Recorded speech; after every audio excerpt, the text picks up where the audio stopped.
नमस्कार दोस्तों। आज का दैनिक जागरण का संपादकीय लिखेंगे जिसकी गति होगी लगभग 80 शब्द प्रति मिनट। डिक्टेशन स्टार्ट होगी 5 सेकंड बाद।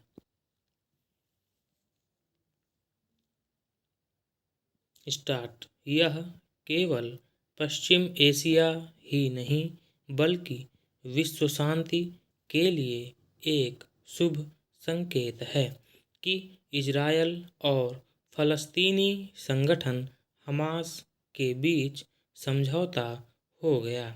इस समझौते के तहत हमास उन बंधकों को छोड़ेगा जिन्हें उसने 7 अक्टूबर 2023 के एक भीषण हमले में इजराइल में घुसकर अपहृत कर लिया था। इसके बदले इजरायल फ़लस्तीनी कैदियों को छोड़ने के साथ गाज़ा पट्टी से पीछे हटेगा और अपनी सैन्य कार्रवाई रोकेगा। इस समझौते के 3 चरण हैं।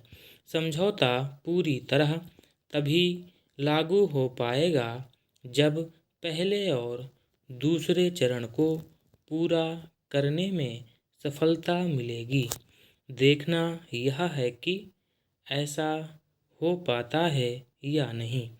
समझौते के पूरा होने और उसके कायम रहने के आसार इसलिए कम हैं क्योंकि एक ओर जहां यह दिख रहा है कि हमास इजरायल को नष्ट करने की अपनी सनक का परित्याग नहीं करने वाला, वहीं दूसरी ओर इजरायल सरकार यह मानती है कि हमास के खात्मे के बगैर शांति संभव नहीं।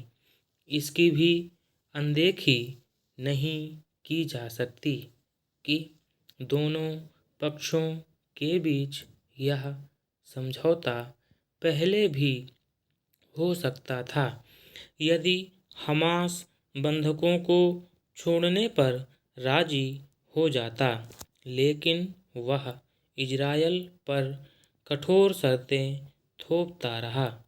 हमास की इस जिद के चलते गाज़ा पट्टी के 46,000 से अधिक लोग मारे गए और लाखों को पलायन के लिए विवश होना पड़ा।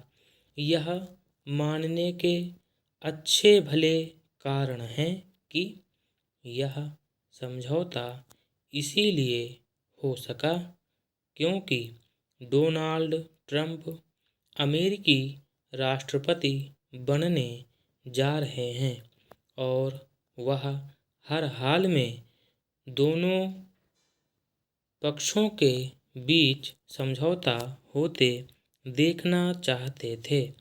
अच्छा होता कि यदि ऐसी ही प्रतिबद्धता राष्ट्रपति जो बाइडेन दिखाते।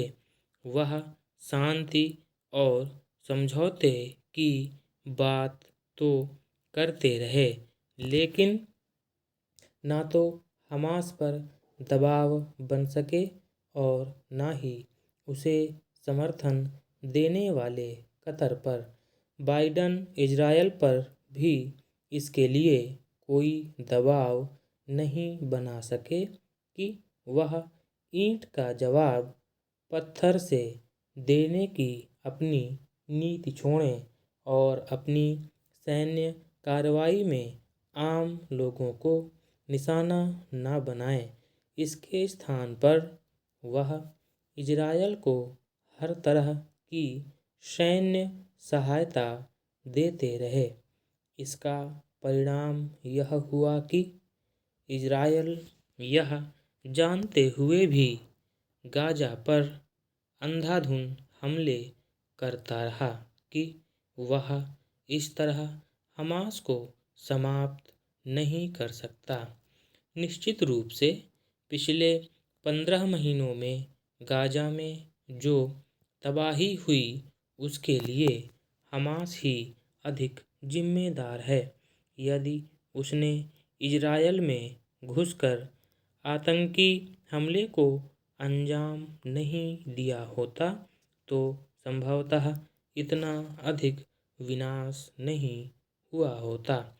चिंताजनक यह है कि समझौते के बाद भी हमास और इजरायल के बीच अविश्वास दिख रहा है।